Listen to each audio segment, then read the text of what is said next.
From Washington, this is VOA News.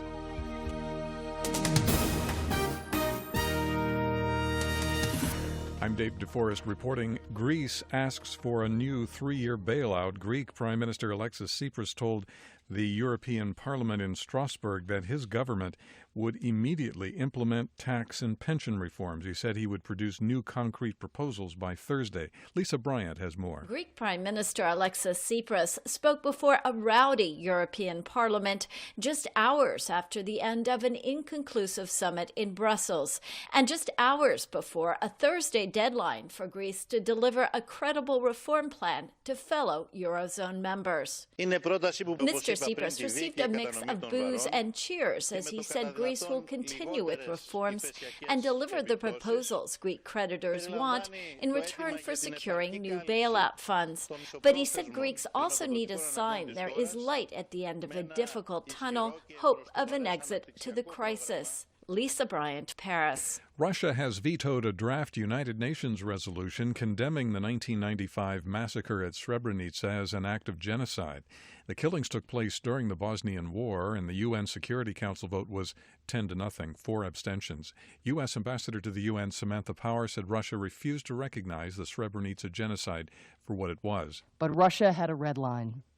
The resolution could not reference the genocide in Srebrenica. It could not reference a fact. U.S. Ambassador Samantha Power.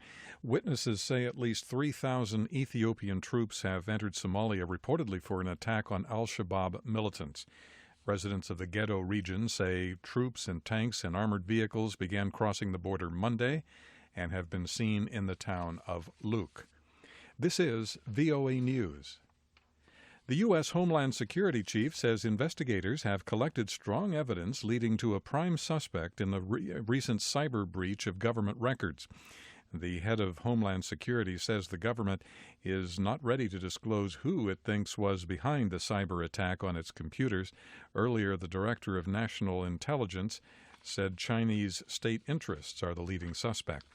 Trading on the New York Stock Exchange resumed Wednesday after being halted for nearly 4 hours for unknown internal technical reasons. The FBI said there was no indication of a cyber attack.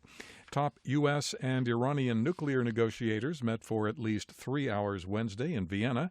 They are trying to resolve the remaining differences blocking a way to an agreement. No details of the meeting were released. The negotiators have extended yet another deadline to reach a final accord that would limit Iran's nuclear program in exchange for an end to sanctions. A southern rebel alliance is making another big push to try to capture the Syrian city of Daraa. Syrian warplanes are hitting back with intense air raids. Rebel commanders and political activists say the raids include the dropping of barrel bombs on prominent civilian districts. If the rebels manage to secure the city, it would have an enormous effect on the government.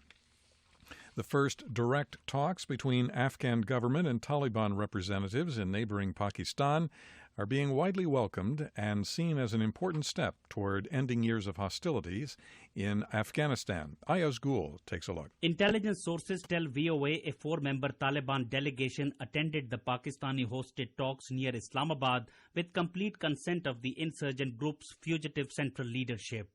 American and Chinese representatives participated as observers in what is being dubbed as an ice-breaking historic meeting that lasted several hours and ended after midnight. Pakistani intelligence officials told VOA the discussions were mature and held in an extremely positive atmosphere, and officials privy to the meeting described the conversations as introductory. Both sides have agreed to meet again after the Muslim holy month of Ramadan.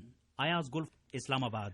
Algerian President Abdelaziz Bouteflika ordered emergency measures in central Gardaya province Wednesday. That's where ethnic violence between Arabs and Berbers has killed at least 22 people this week.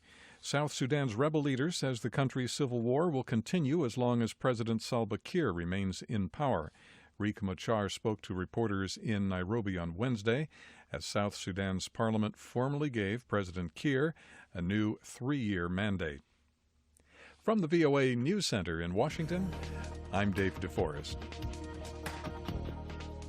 That's the latest world news from VOA.